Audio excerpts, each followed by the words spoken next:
गांव के लोग अक्सर हवस वाली चुड़ैल की कहानियाँ सुनते थे। वो कहते थे कि एक बार एक औरत का पति युद्ध में मारा गया और उसकी आत्मा ने हवस के लिए गांव में आतंक मचाना शुरू कर दिया। वो हर रात गांव के किसी न किसी आदमी को अपनी हवस का शिकार बनाती थी और सुबह होते होते उसकी लाश मिलती थी। एक दिन राजू नाम का एक नौजवान इस चुड़ैल की कहानी सुनकर उसे एक अफसाना बनाकर हंसता था। उसकी माँ ने उसे कई बार सावधान किया, लेकिन उसने एक न सुनी। एक रात राजू अपने दोस्तों के साथ देर रात तक पीकर लौटा।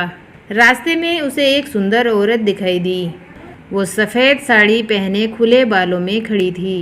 राजू ने उसे देखकर सोचा कि ये किसी फिल्म का सीन है और उसकी तरफ बढ़ गया। जैसे ही राजू उसके पास पहुंचा, उसने देखा कि उस औरत की आंखें लाल हो चुकी थी और उसके नाखून लंबे और नोकीले हो गए थे। राजू समझ गया कि ये वही हवस वाली चुड़ैल है, लेकिन अब बहुत देर हो चुकी थी। चुड़ैल ने उसे पकड़ लिया और अपनी हवस पूरी करने लगी। राजू चिल्लाने लगा, लेकिन उसके चिल्लाने की आवाज़ कोई नहीं सुन पाया। सुबह होते ही गांव वालों ने राजू की लाश को उसी जगह पर पाया जहां पर वो चुड़ैल से मिला था।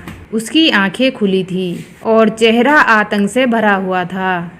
लोग समझ गए कि ये हवस वाली ही चुड़ैल का काम है।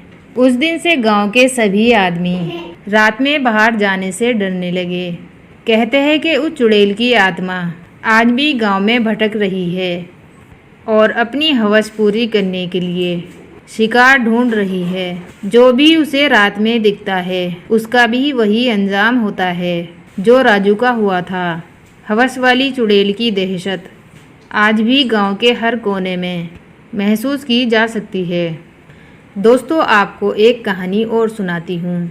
राजस्थान के एक गांव में एक पुरानी हवेली थी, जिसके बारे में कहा जाता था कि वहाँ पर एक हवस वाली चुड़ैल रहती है।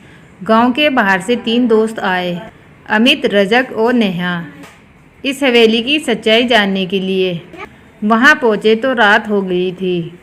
हवेली में जैसे ही प्रवेश किया, नेहा को एक जादू शक्ति ने पकड़ लिया और उसकी चीख हवेली में गूंजने लगी। अमित और रजक उसे बचाने की कोशिश करने लगे। तभी एक काला धुआं सा, एक भयानक और सुंदर चेहरा प्रकट हुआ। ये वही चुड़ैल थी जिसकी हवस कभी शांत नहीं होती। चुड़ैल ने अमित और रजक को अपने जादू से अलग अलग कमरे में खींच लिया। रजक को एक पुरानी किताब मिली जिसमें चुड़ैल की कहानियाँ और उसे शांत करने का मंत्र लिखा था। उसने मंत्र पढ़ा और चुड़ैल से कहा कि वो उसकी हवस को शांत कर देगा। चुड़ैल ने रजक को छुआ और एक तेज रोशनी में बदल गई, फिर गायब हो गई। रजक बेहोश हो गया, लेकिन अमित और नेहा ने उसे उठाकर हवेली से बाहर निकाला। गांव वाले उसकी कहानी सुनकर हैरान रह गए।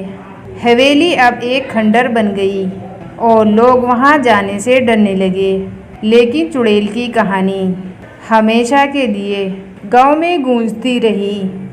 दोस्तों, आपको अगर मेरी ये कहानी अच्छी लगी हो तो मेरे चैनल को सब्सक्राइब और लाइक और कमेंट करके ज़रूर बताएं।